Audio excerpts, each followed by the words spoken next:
When the body of Chet Baker was found on an Amsterdam pavement Friday, the 13th of May 1988, beneath the third-floor window of the hotel where he was staying, no one recognized him. Years of drugs and alcohol abuse had rendered the 58-year-old unrecognizable from the clean-cut young man who, in the early 50s, with his chiseled good looks, was perceived as the iconic poster boy for West Coast cool jazz.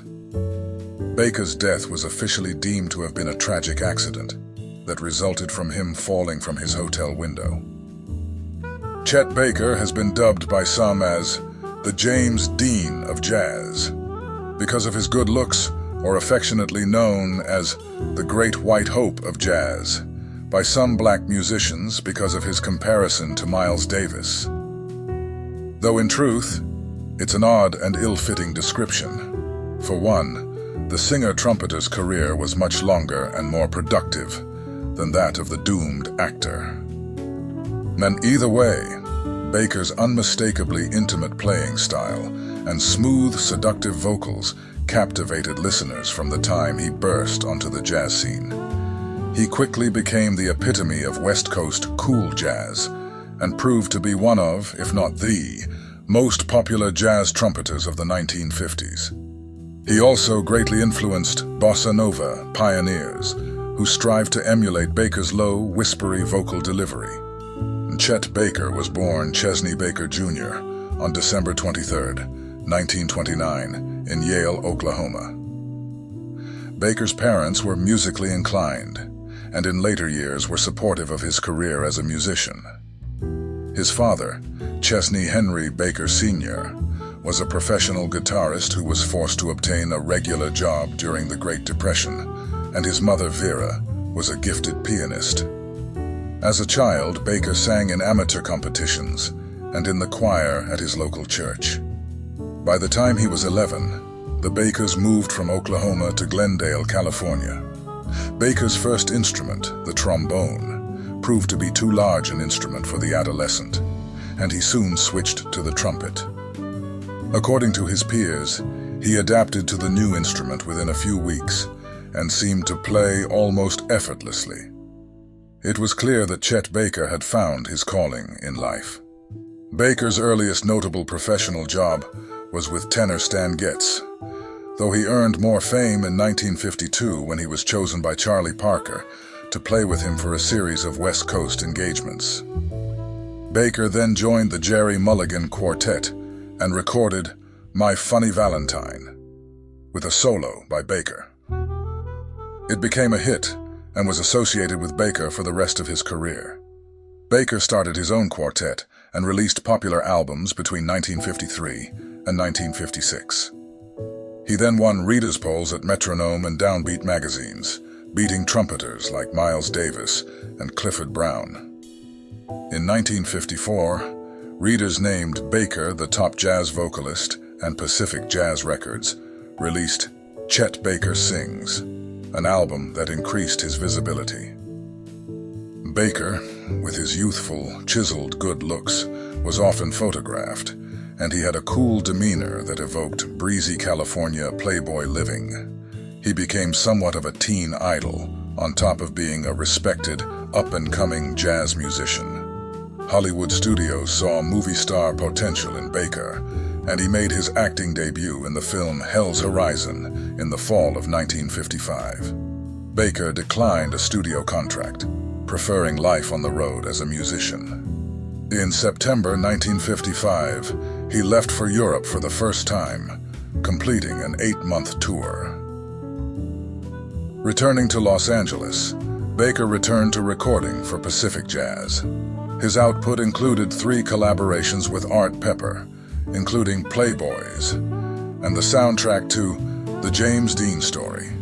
In 1958, Baker recorded with Stan Getz for Stan Meets Chet. That same year, he also released It Could Happen to You, notable for featuring his scat singing skills in lieu of trumpet playing. His last significant release before returning to Europe was Chet, released by Riverside Records, featuring pianist Bill Evans.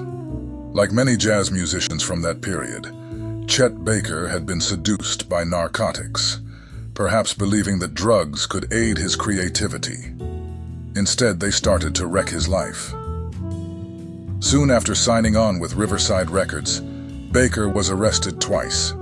The first involved a stay at a Lexington hospital, then imprisonment at Rikers Island for 4 months on drug charges.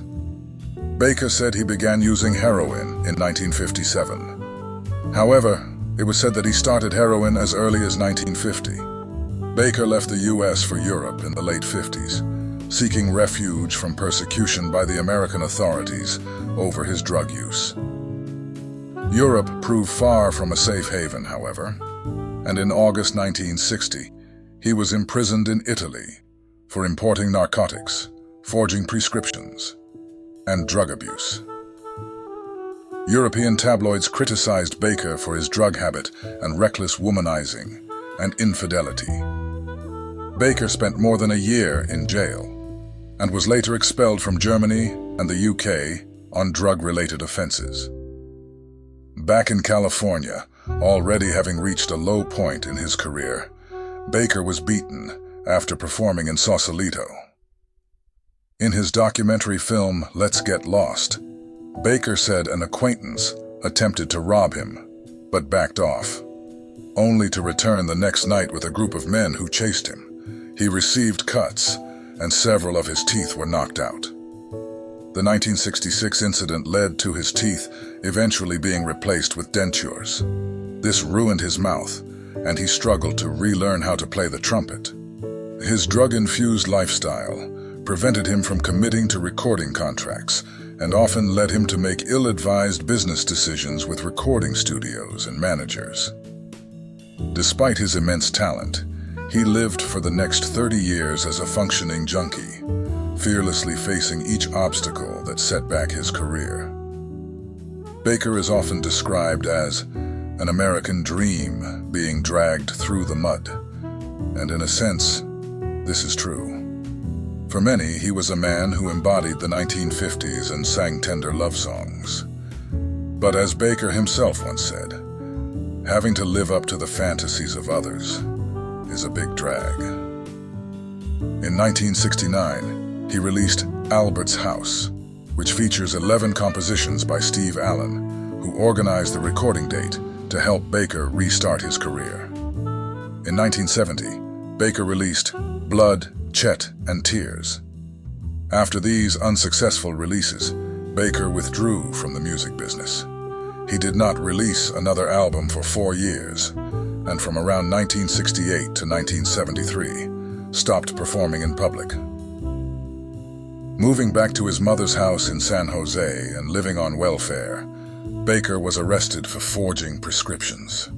The judge released him on the condition that he remain on methadone for the next 7 years. In 1973, Baker decided to attempt a comeback. From that time, work in both the US and Europe was inconsistent. In 1977, Baker recorded Once Upon a Summertime and You Can't Go Home Again. That November, he returned to Europe to tour. Being met with renewed interest, he decided to stay, only returning to the US about once a year to attend some performances. Concerning his personal life, Baker was notorious for abusing and conning women. According to various sources in James Gavin's book, Deep in a Dream, The Long Night of Chet Baker, Baker's feelings toward women had always been violently ambivalent. He was dependent on them, yet at the same time, mistreated them. Needless to say, the heroin only contributed to his mood swings and violent outbursts. Oddly enough, despite his abusive behavior, women would continue to flock to him. It was apparent that they had fallen for an illusion, in hopes that someday he would become the angelic trumpeter who sang songs of love and romance. On May 13th, 1988, after weeks of performing with the NDR Big Band and Hanover Radio Orchestra, Baker was found dead on the street below his second-floor hotel room in Amsterdam, Netherlands. The autopsy would reveal that heroin and cocaine were found in his bloodstream. though the death was ruled an accident. Despite announcements made in newspapers around the world, only 35 people attended Baker's funeral. To most Americans, he was a former heartthrob turned junkie, and they felt no sympathy towards the ill-fated jazz man. It was sad. It was not a celebration, recalled Baker's high school friend Bernie Fleischer. But nobody expected him to last this long anyway. If you enjoyed this video, please share it, like it, and leave a comment. Also, there are other great videos on this channel, on artists such as Miles Davis, Dizzy Gillespie, Dexter Gordon, Nina Simone, Ella Fitzgerald, and many more. This is Alexander from One Track Jazz. Thanks for listening.